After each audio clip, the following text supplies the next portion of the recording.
and welcome to the fourth day of the 57th BFI London Film Festival in partnership with American Express. Tonight, we'll be meeting former Seinfeld star Julia Louis-Dreyfus at the European premiere of Enough Said.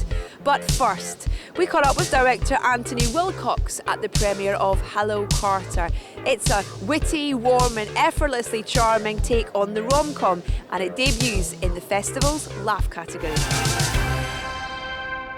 I just met her this morning and now bumped into her in the bar. It's a coincidence, that's it. I barely know her. She's got eyes on you, dude. What happened? Oh, yes, the hell you do, sister. And let me tell you something. This guy is one big bundle of disappointment.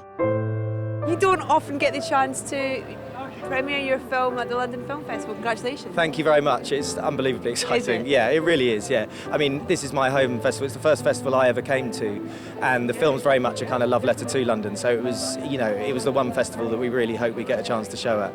Anthony, who's been a second and a first on many films, and he was just absolutely brilliant. He really knew what he wanted. He was great with the actors, and he's been on so many film sets that it just ran so smoothly. I don't think we went over one day.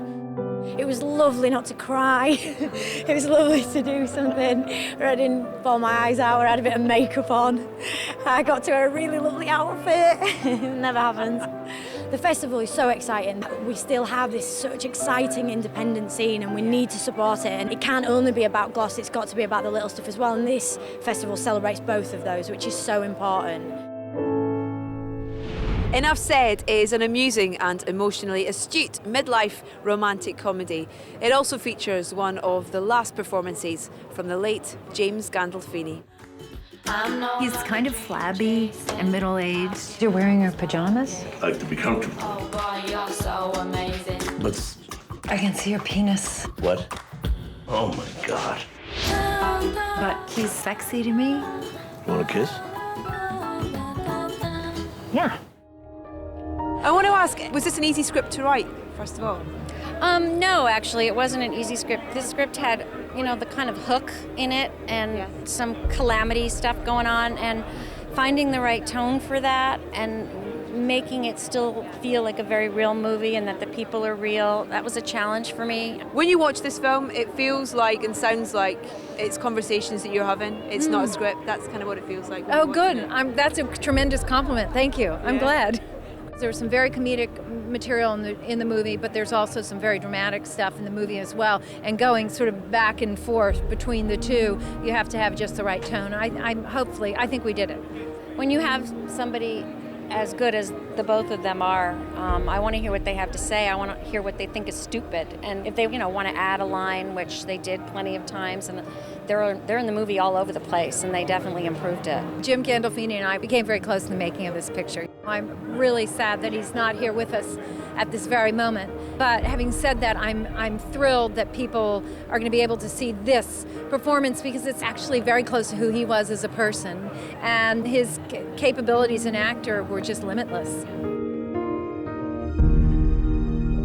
We're celebrating more British talent tonight with the European premiere of Richard Ayoade's second feature, The Double. Now, it's his surreal adaptation of Dostoyevsky's novello, and it stars Jesse Eisenberg and Mia Wasikowska. I say, bear this in mind, a true friend is hard to find. Don't you mind people grinning in your face? Why Dostoyevsky's work? Why was this the project that you wanted to do? The book, I think, is really funny. There's just a funny conceit in it, which I think is that someone's so invisible that if an exact replica of them happened to show up, no one would notice. And it seemed, just a very good premise for a film.